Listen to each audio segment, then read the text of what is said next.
시청자 여러분 안녕하세요. 코인 뉴스룸 진행의 이지영입니다. 자, 오늘도 저희가 또 암호화폐 시장에 관한 다양한 동향들과 또 다양한 정보들 함께 해드리겠습니다.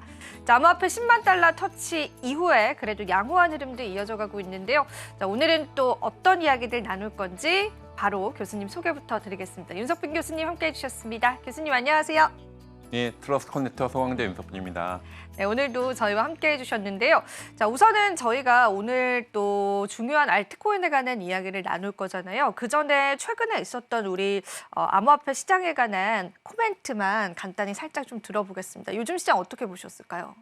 네, 워낙 우리나라 워낙 전국이 혼란스럽긴 합니다만 글로벌리는 비트코인에 대한 가격 상승 부분은 몇 번 말씀드렸지만 네. 트럼프 2.0에 대한 부분하고 지금 트럼프 2.0이 전반적인 다 몇 년들을 보면 다 친크립토 분들이 많이 들어와 계시잖아요.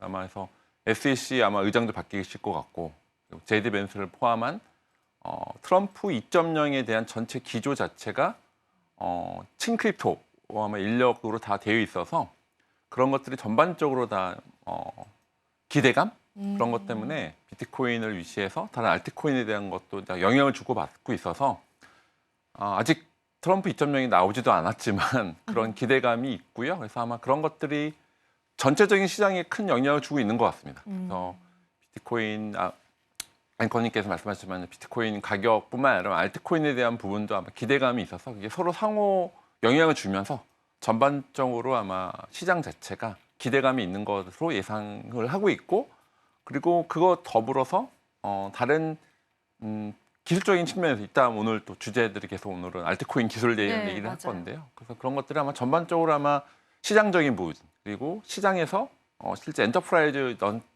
은행권이라든지 엔터프라이즈 미치는 영향들이 더 확대될 거라 예상이 되고 있습니다. 자, 그럼 오늘 본 주제로 저희가 들어가서요. 오늘은 알트코인들에 관한 이야기를 좀 나눠볼까 합니다. 이제 투자자분들이 많은 관심을 가지실 텐데요.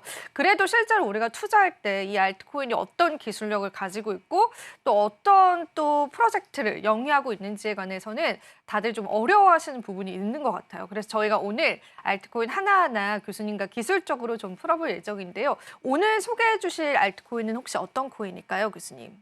네, 먼저 아발란체를 말씀드리려고 합니다. 아발란체는 워낙 기술적으로 요즘에 사실은 서브넷 가장 중요한 또 이때 말씀드리겠지만 가장 금융권에서 특히 STO라든지 아니면 글로벌리 여러 가지 가장 활발하게 움직이고 있는 알트코인이고요. 처음에 시작된 건 코넬 대학교에 있었던 과학 부교수를 재직하고 있었던 2019년 1월달에 에민 건스니어스가 이제 2019년 저도 이제 날짜를 정확히 보려면 2019년 9월 21일 날 아발란체 메인넷이 런칭되면서 시작되었고요.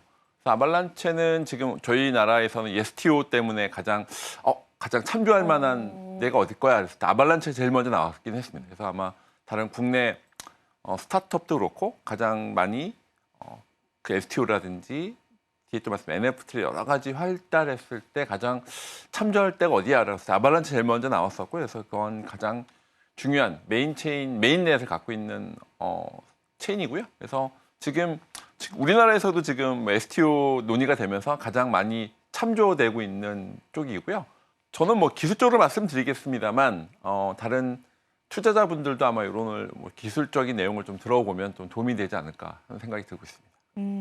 실제로 아발란체 코인은 이제 국내 투자자분들에게 생소한 코인은 아닌 걸로 알고 있어요. 어느 정도 좀 유명하기도 하고 그에 따른 이제 가격 상승력들도 나왔었던 코인인데 우리가 가격적인 측면을 제외하고 또 아발란체 코인의 어떤 기술력을 가지고 있는지 그런 부분들 교수님께서 풀어주시면 감사하겠습니다. 네, 먼저 구성을 말씀드릴게요. 구성 자체는 아발란체 크게 세 가지 체인으로 이루어져 있습니다. X체인, C체인, P체인 세 가지가 있고요. X체인은 익스체인지 체인이라고 해서 자산 생성 및 관리하는 역할을 하고 있습니다. 두 번째는 C체인, 컨트랙트 체인이라고 해서 스마트 컨트랙트를 실행하는 그리고 P체인, 플랫폼을 하는 역할을 해서 검증자 조성 및 생성, 서브넷이라고 해서 서브넷이라고 하는 부분이 제일 중요한 개념이에요. 서브넷은 서브 네트워크라는 개념의 약자인데요. 그래서 이 서브넷 갖고 각각 금융권에서 각각 나는 어떤 영역에서 특정 실행, 서브넷이라는 부분이 가장 중요하고요. 그리고 합의 알고리즘도 아발란체나 스노우맨이라는 합의 프로토콜을 사용하고 있습니다. 이 프로토콜의 주요 특징은 뭐 검증자의 하위 집합에서 합의를 구성할 수 있고요.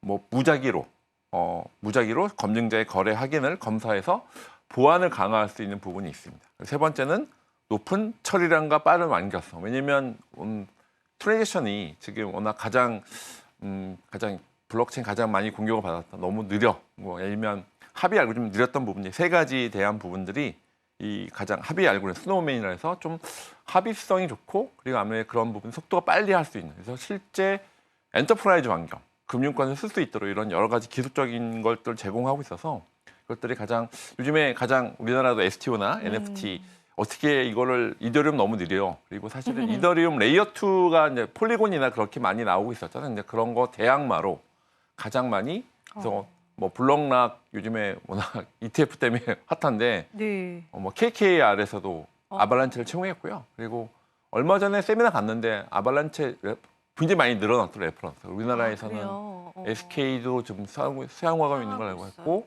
굉장히 지금 엔터프라이즈에서는 가장 많이 우리 대기업뿐만 아니라 중견기업도 가장 많이 어댑션 하려고 하는 메인넷이라고 보시면 될 것 같습니다.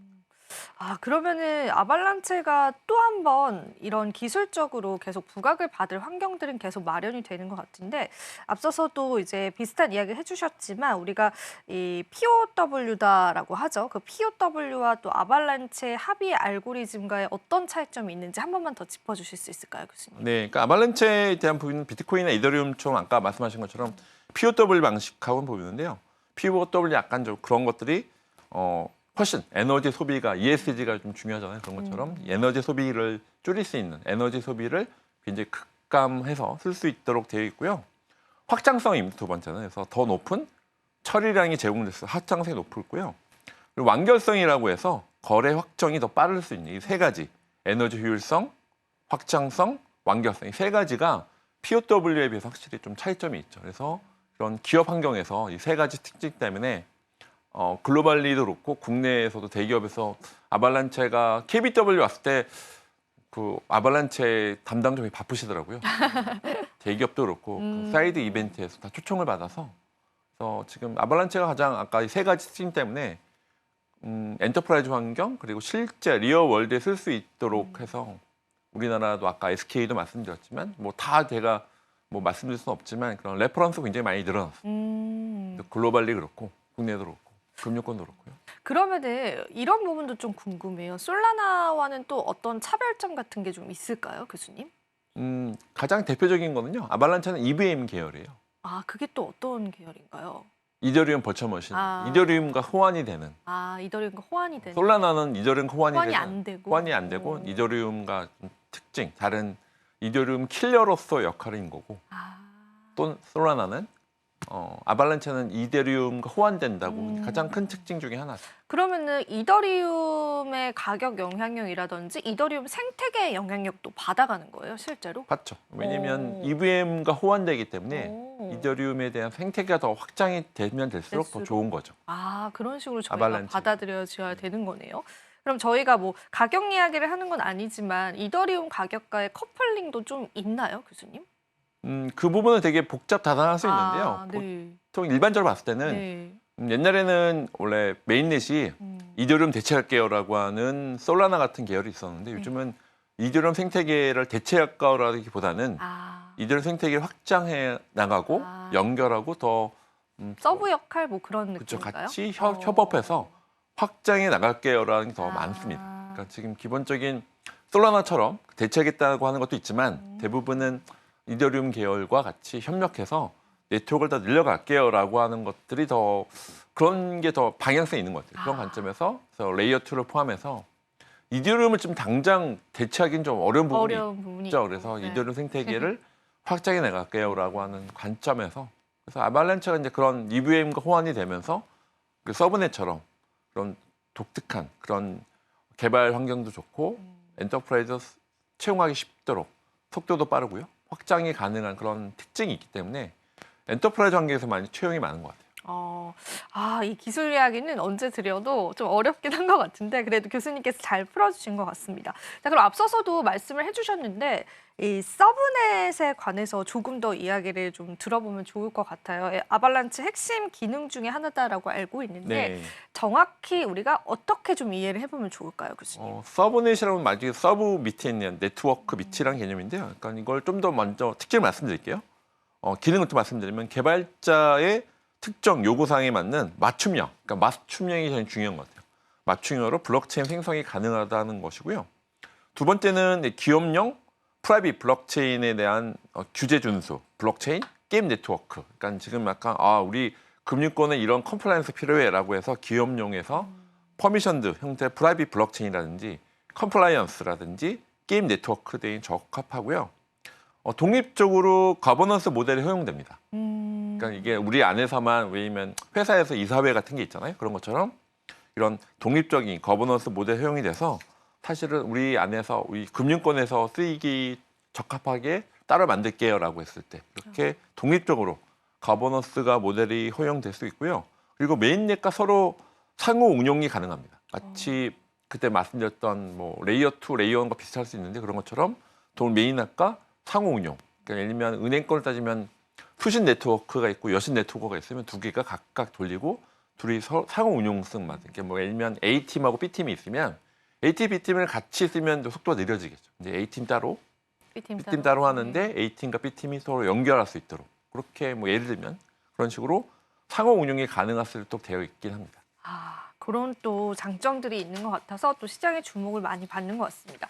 앞서서 쭉 말씀을 해주셨지만 예전에는 이제 뭐 이더리움을 대체한다 뭐 이런 인식이 살짝 있었다면 지금에는 이더리움과 함께 호환이 되면서 같이 생태계를 확장시켜 나간다라는 부분들로 받아들여지고 있다라는 게 우리가 지금 시장에서 아발란체를 바라볼 때 체크해 봐야 할 포인트인 것 같고요. 그리고 이제 장점들을 하나하나 좀 이야기를 해볼게요. 사실 이더리움 쪽은 예전부터 이제 속도에 관한 문제점들을 항상 제기가 됐었잖아요. 물론 그 부분이 지금 해결이 되어 있는 상황이긴 하지만 근데 아발란체 같은 경우에도 속도적인 면에서 굉장히 장점이 크다라고 알고 있는데 실제로 그런가요, 교수님? 이게 이론상은 초당 한 4,500 TPS를 얘기하고 있습니다. 이게 이론상입니다. 물론 이제 여러 가지 아까 말씀하셨던 환경에 따라 다르지만 기본적으로는 4,500 TPS니까 좀 빠른 거긴 하죠. 이더리움에 비해선. 그리고 실질적으로는 지금 여러 가지 뭐 테스팅 결과들이 남아 있는데요. 뭐 하여튼 실제로는 뭐 최고 속도로 한 뭐 400 TPS 정도 나오니까 이론상 4,500인데 실질적으로는 뭐 400에서 뭐 한 1,000 사이 왔다 갔다 하는 그 실제 테스팅 환경에서가 말고 실제 리얼 월드에서 그래서 한 이론상 4,500 TPS인데 실질적으로는 뭐 한 405에서 뭐 한 1,000 정도 왔다 갔다 하는 결과가 나오는 것 같아요. 그래서 사실은 그것들은 말씀드렸지만 이게 워낙 서브넷이 다양한 환경이 있기 때문에 사실은 이거는 요즘에 이제 확실한 유연성은 있는 거죠. 우리 독자적으로 쓸 수도 있고 그런 식으로 뭐 이론상 4,500이라고 아시면 될 것 같고 실질적으로는 뭐 한 뭐 400에서 1,000 그리고 왔다 갔다 하는 경우가 있는데 이거는 워낙 그 환경마다 다를 수 있습니다. 네트워크 환경이나 실제 그 구성된 환경 따라 달라질 수 있긴 합니다만 보통은 이제 확실히 이더리움 레이어 1보다는 좀 빠르다라고 이해하시면 될 것 같아요. 기본적인. 그럼 이더리움이 이제 아직도 그렇게 속도적인 면에서는 크게 개선은 안 된 건가요, 그럼 교수님? 근데 지난번 방송에 말씀드렸는데 네. 레이어 2 때문에 좀 그게 늘어나고 있긴 하죠. 폴리곤이라든지 그런 거 네, 보시면 네. 보통 레이어 1, 2, 3 말씀드렸잖아요. 뭐 네. 본점하고 영업점. 네, 그렇게 지점 뭐 이런 식으로. 그래서 사실은 그것들은 이제 지금 더 많이 개선되고 있긴 하죠. 개선되고 있는데 아발란체는 이제 그 중에서 이더리움 생태계 안에 있지만 우리는 특화돼서 아까 특정 가버넌스 모델이 가능한 거니까 금융권 따로 KKR이라든지 SK에서 우리 게임에서 우리가 포인트 위주로 쓸게요라고 해서 독자적인 모델이 좀 유연성이 있는 거죠. 그런 부분들로 받아들이면 되겠습니다. 그러면은 실제로 이더리움이 그 수수료적인 면에서도 많은 좀 불편함들이 호소가 됐었잖아요. 근데 그 이후에 최근에 수수료를 이더리움이 낮췄다라고 알고 있는데 아발란체는 그보다 더 수수료가 네. 낮다라고 알고 있어요. 실제로 어느 정도 수수료를 우리가 좀 체감을 해볼 수 있을까요, 교수님? 그거는 이제 요즘에 워낙 가격 대 변동폭이 있는 거니까 이제 상대적으로 이더리움보다 당연히 낮아졌고요. 네. 그래서 일반 낮은 수수료 있고 그리고 모든 수수료가 소각대 시켜서 아발란체 ABX라고 하는데 그런 것들이 약간 희소성을 증가시키는 부분이 있어요. 그래서 그런 것들이 수수료 자체는 굉장히 상대적으로 낮다라고 보시면 될 것 같고 그리고 수수료 자체를 이제 소각해서 ABX의 희소성을 증가시켜서 그런 거는 또 약간 또 이더리움과 약간 차별성 있는 부분이 있는 것 같습니다. 이더리움과의 차별성까지도 체크를 해주셨습니다. 그리고 앞서서도 이제 호환성에 관해서도 언급을 잠깐 해주시기는 했어요. 어떻게 다른 블록체인과 호환이 되는지 그런 부분들도 기술적으로 좀 다뤄보면 좋을 것 같습니다. 이제 기본적인 여러분들이 이제 EVM이라는 거 많이 들어보셨을 네, 것 네. 같아요. 이더리움 버추얼 머신의 약자인데요. 아발란체 기본적으로는 EVM과 호환이 됩니다. 그래서 EVM으로 여러 가지 솔리디티나 만들었던 개발한 것들을 그대로 옮기시면 돼요. 그대로라는 표현은 약간 환경적인 변화가 네. 있지만 기본적으로는 어쨌든 EVM과 호환성이 제시가 된다라는 것들이고요. 그래서 이더리움 기반의 앱들이 쉬운 이전, 그러니까 마이그레이션을 하거든요. 이사 가는 건데 좀 확실히 다른 솔라나보다는 훨씬 쉽죠. 왜냐하면 솔라나는 새로 다 만들어야 되는 건데. 아, 그렇구나. 근데 EVM결로 있다는 건 그만큼 개발 환경이라든지 기반 앱들이 마이그레이션, 이사 가는 게 쉽다라고 보시면 될 것 같습니다. 그래서 기본적으로는 상호 운용성. 우리는 EVM 안에서 상호 운용성을 제시해요. 아까 처음에 말씀드렸지만 이더리움 생태계를 대체역계열화가 아니라 이더리움 생태계에서 연결하고 더 확장시키겠습니다라고 하는 어프로치로 보시면 될 것 같습니다. 실제로 호환성적인 면에서도 긍정적인 부분들이 상당히 많네요. 자, 근데 만약에 그렇다고 해도 이제 이더리움을 대체할 수는 없다라는 인식들이 있잖아요. 그럼 교수님이 볼 때는 뭐 아발란체와 이더리움 자체 두 가지만 놓고 봤을 때는 어떤 부분들이 더 기술력적인 면에서는 좀 뛰어나다고 생각을 하세요, 혹시? 아까 잠깐 말씀드렸는데, 그러니까 전체 EVM 호환되면서도 우리는 독자적으로 좀 특성들이 있거든요. 게임 네트워크라든지 금융권에서 금융권은 워낙 우리가 금융위 금감원처럼 컨퍼런스가 많거든요.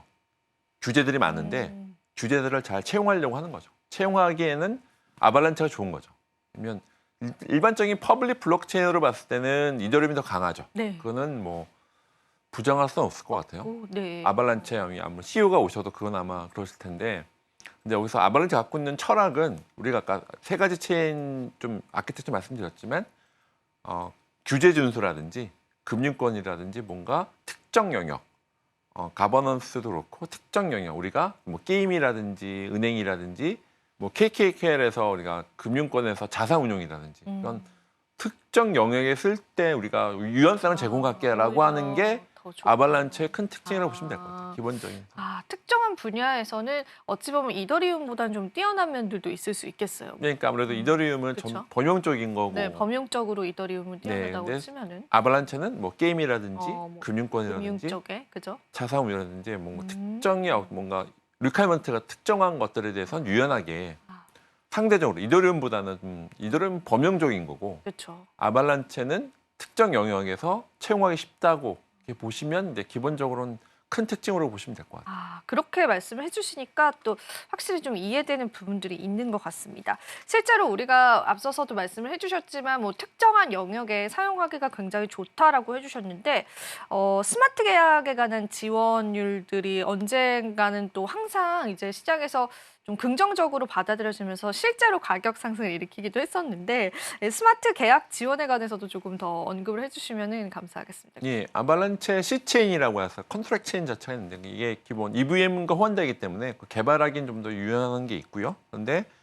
어쨌든 이더리움 생태계에 있는 개발자들은 이제 영입하기 쉬운 거죠. 그래서 이더리움 호환성으로 인해서 익숙한 개발 도구 사용이 가능성이 높은 거고요.